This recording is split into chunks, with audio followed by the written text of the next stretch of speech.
DestinationNewry.com with you, and we bring you a work of total magicality, if that's a word at all, but I'd like to invent it. And with the men who join me now, everything is possible. Magicality, wonderment.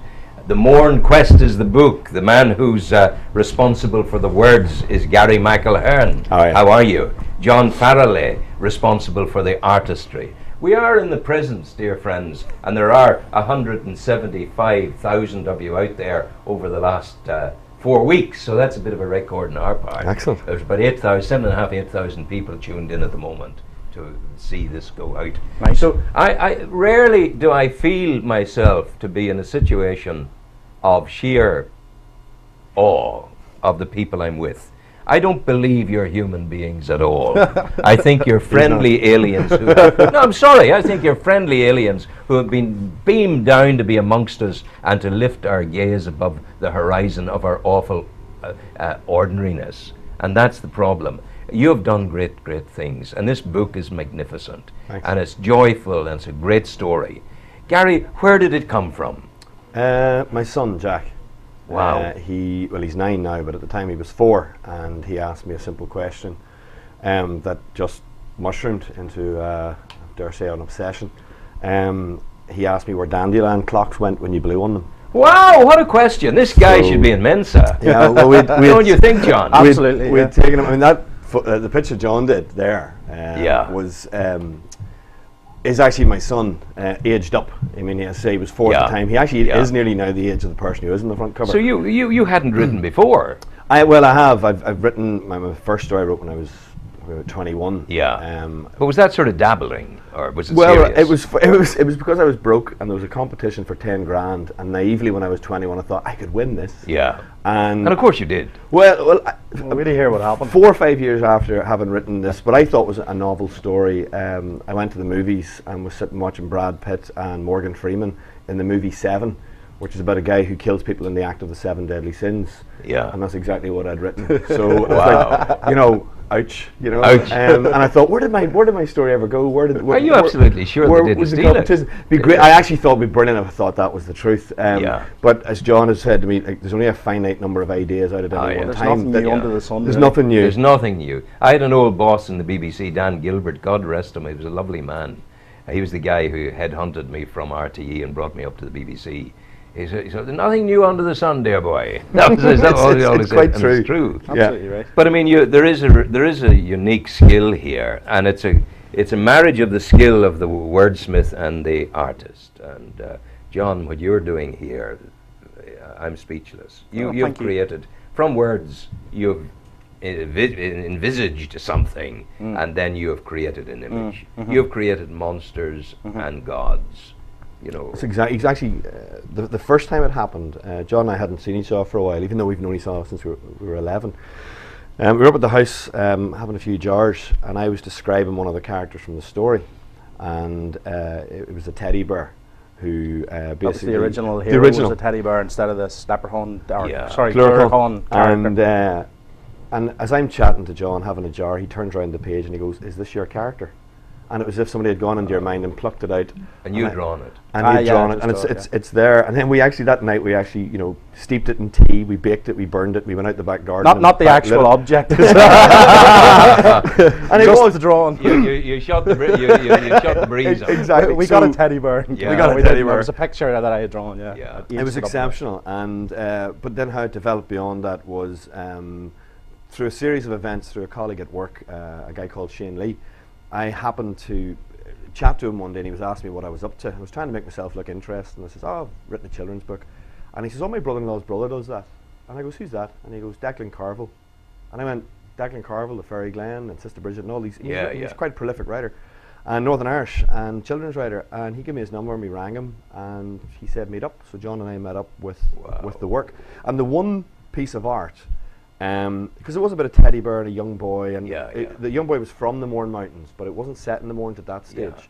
And But it John didn't have to be. Well, it didn't. You But can take him anywhere in, exactly in the universe. But John insisted. yeah. John insisted that he put this picture of the Shimnavore in. Well, no. And there this was is the Shimnavore. Yeah. Yes. No, it was a joke because I thought, you know, a teddy bear. This, Sean, is the Shimnavore. We'll have a look at the Shimnavore. Yeah. And Talk I says, to me about the Shimnavore. well, I was saying to John, it's a bit like putting Freddy Krueger up against Andy Pandy. I mean, I did it as a joke, really. I says, imagine, you know, a teddy bear fighting something like that. I wonder who would win, you know. And it turned out to be the one image that Declan Carville sort of He went, loved the wow, image. that's Yeah. amazing. and he said that's scary enough for children to love. He's got eyes in the back of his head. Wow, and all, he's you got know, sort of- everything. Yeah. So but there's an scary. image there, for goodness sake, lads. That's almost like from the Dead Sea Scrolls. What I decided, because the book's set in 1847, sort of famine time, or post-famine nearly in our area, but that is the Dunnywater Tunnel that runs from the Silent Valley 2.5 miles, if I remember rightly, under Binion, over to Annalong, to the reservoir there in Annalong Wood. So what I decided to do was go into the moorings and take tons of photographs and put them through an aging process to make them look like they were found in an attic, as it were. Sean, have we another one there? Let's see the next one. Yeah. Wow, look at that. These for are all goodness Gary's sake. take ones These he's are taken Gary's himself. pictures. Just very good, photographs. very good photographer. But as well. I'm hoping some more of John's is in there, because these are just. They're great though. We need to see these, as well. That's the Silent Valley. So in the book, the Silent Valley was originally called the Happy Valley before they drown it. And that's exactly what happened in reality. Wow. So dare I say, I'm interrupting you because I want to show this to Sean. Dare I say that in this wondrous place, if you blink a little bit, you might find a creature like this. That's actually mentioned, yeah. If you sneeze or blink the wrong way, you might get capture. comes. Yeah. And this is the work of John, who's here. Yeah, well, I did the pencil drawing. I thought pencil drawing would be good for the book, but a friend of ours, Alan Perry, he digitally painted over my designs. John and Alan Perry working together is a tour de force, I find. It's obviously that. For goodness sake, it's magnificent. So thank you. Our next one there, dear boy. Now, what have we got, Sean?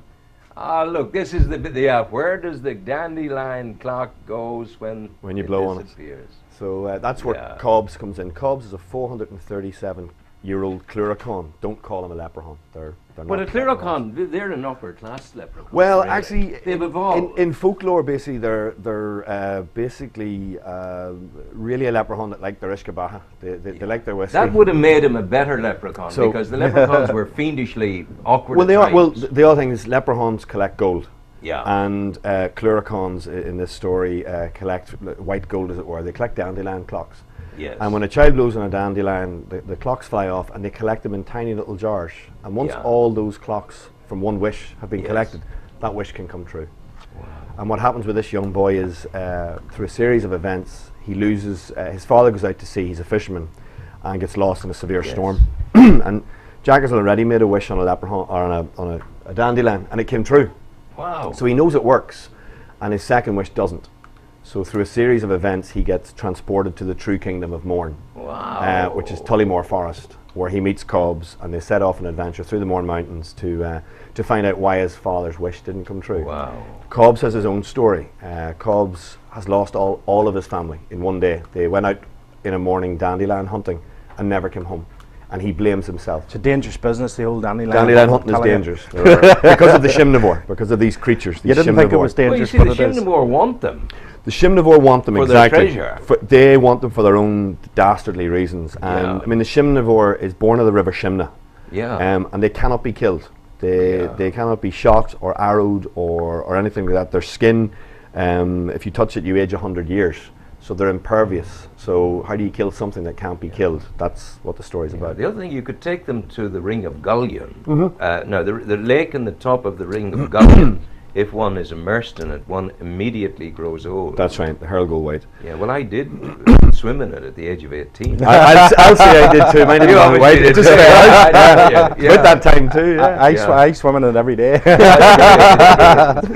I mean, you're in life, in proper grown-up life, you do responsible and wonderful things. Well, you're a social worker. Well, I'm a podiatrist. You're a podiatrist. Well, Podiatrist. if I've got a bad foot, I need a social worker. Help me there. You know, my foot's sore. I got a calcium, whatever.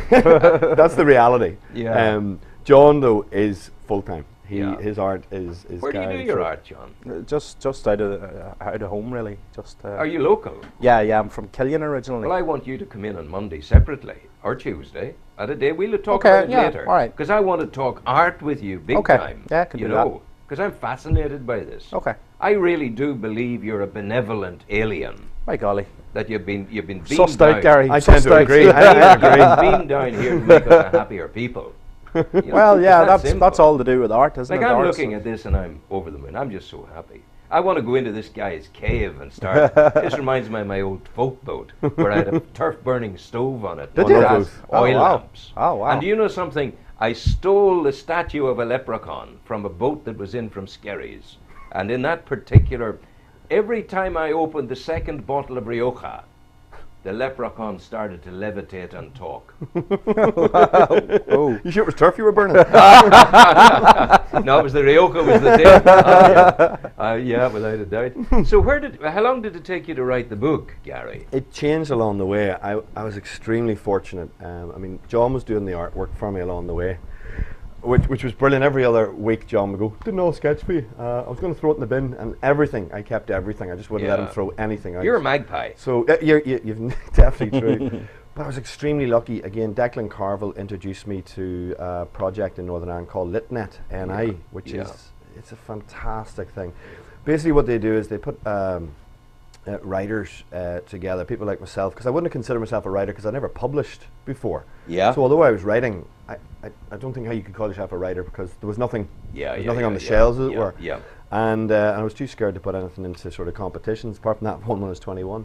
Yeah. But I met up with LitNet, who was Catherine McElherron. Yes. And what they do is they actually marry you up with someone from your genre. So I was married up with a publisher from Scotland called Lindsay Fraser from Fraser Ross Associates. Yeah. And again, she was incredible. She's been working in the children's literary field for forever and a day, 20 odd years. Yes. And I gave her the manuscript, and to put it nicely, she very nicely ripped it to shreds and sort of said, this is what you need to do to up your game. And looking at the end result, which is by no means perfect, is so far removed from what I gave her, but originally. You're in dangerous territory here. This person that you've been interfaced with, it's more for the prose. She tears up your image. No. Your vision for the book. No, it's more the prose. Yeah, but the prose, they're your prose. It's no, it's you more. You can lose the whole style if you hand it over to her. The beauty of it is, I'll give you an example. The beauty of it is not that. The beauty of it is, for example, point of view. Yeah. So in one of the chapters, for example, for a short chapter, and this is the one she first picked on, and in the chapter, Jack comes across this mammoth tree, like the biggest tree you've ever seen in your life. And out of that tree, there's a huge chunk. And in that chunk that's missing is another tree growing. So you have a tree growing inside a tree, and on top of that tree is a house. Wow. So you have a tree inside a tree with a house on top. And I described that in great detail. But unfortunately, I didn't describe it from Jack's point of view. I didn't Jack, as this young, what his emotions would be, what he would be feeling coming across this awesome sight. That's the sort of thing that she advised them on, Exactly. So it's all to do with the put yourself in the shoes of your hero, because basically, if you don't, you're just going to be reading a load of facts, and which is very disingenuous. She was so right. I mean, I have read what I initially gave her and what I read now, and the woman's a genius. And John. Well, you're lucky. Well, John is actually working on it. You're surrounded with wonderful people. Well, John's working on it at the minute. John's written a novel which is brilliant. Sean. And she's working with John at the minute to. Sean's coming back to me now. Yeah. So it's going to be done. It's a fantastic piece. I want to thank the two of you for coming in. Thanks for having us.